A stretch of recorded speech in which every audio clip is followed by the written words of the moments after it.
લઈ લ્યો અહીં 70 વર્ષથી આ ડોક્ટર મળી આવે છે બરોબર. હા પછી આપણના દાદા એવું અમને એવું ઓળખને બાજુમાં છોકરો હતો એના નંબર નીકળાતા હતા. અમને એમ કે આ બધી નંબર નીકળે છે એ પાછવામાં આમાં લેવું હોય ને તો આ નંબર હજી હતા ને મેં લીધી હતી ને ત્યાં વયું અને વચમાં 4 વર્ષ બાપાનું નામ થયું.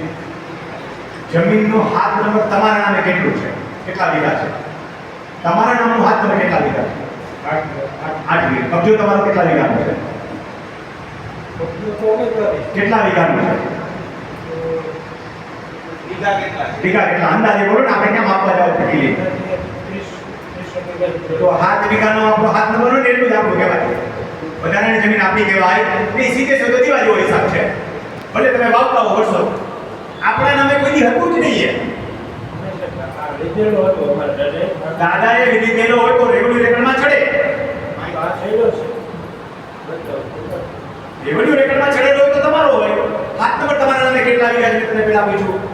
હાથ નંબર તમારા નામે 8 વીઘાનો હોય તો 8 હિસાબ કરજો કહેવાય. તમે દસ્તાવેજી કેટલા વીઘા ખરીદી?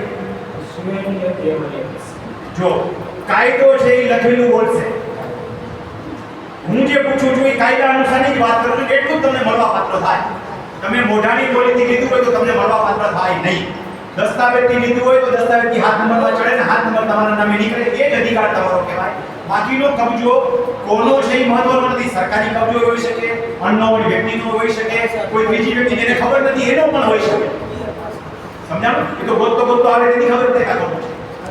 તમારી પાસે તમે દસ્તાવેજથી ખરીદેલું હોય અને 7 નંબરમાં જેટલું ચડેલું હોય એટલું જ તમારું કહેવાય. તમે ગેરકાયદેસર કબજેદાર છો એવું નથી કહેતો. તમે ઘૂસણખોર છો, તમે ટ્રેસપાસ કરેલું છે એવું નથી કહેતો. સમજાય છે? પણ તમારો કબજો માલિકી એમ કોને કહેવાય? રેવન્યુ રેકર્ડમાં બોલતો હોય હા રેવન્યુ રેકર્ડમાં ભૂલ થઈ ગઈ હોય તો ચડે. પણ 50 વર્ષ પહેલાનો દસ્તાવેજ લઈને આવીએ ઘેરા ચડાવી દે તો સરકાર નો ચડાવી દે. સમજાય છે? તમારા બાપ દાદાએ ઘણા એવા નીકળે કે દસ્તાવેજ કાંધીમાં રાખી દીધા હોય તો પટારો ભંગારમાં લેવા જાય તેથી કાંધીમાંથી નીકળે.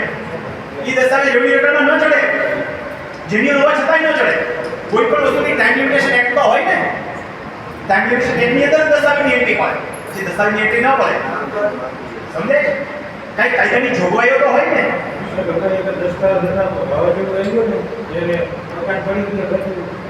પણ પહેલા દસ્તાવેજ હતા વાવાઝોડા મેં પણ દસ્તાવેજની એન્ટ્રી તમારે પડાવી લેવી જોઈએ એમ કહું છું. 4 વર્ષ રહ્યું, કેટલા વર્ષ પહેલા નીકળી ગયું? જો એ રીતે કેટલા 24 વર્ષ પહેલા નીકળી ગયું. તમારે ટાઈમ લિમિટેશનના વિડિયો સાંભળજો. કેવા જ્ઞાતિએ આયર સમણોમાં જઈવાને સમણો માટે 8 વર્ષ. હું જ્ઞાતિ નથી પૂછતો, કઈ કેટેગરીમાં લાગુ પડો એ પૂછું છું.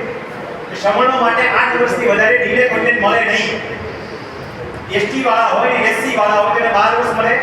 એસટી વાળા શેડ્યુલ ટ્રાઇબ વાળાને કેટેગરી ઉપર મળે. શેડ્યુલ ટ્રાઇબ વાળાને 20 વર્ષે મળે અને 40 વર્ષની 49 વર્ષની ડિલે માફી હું તમને બતાવું.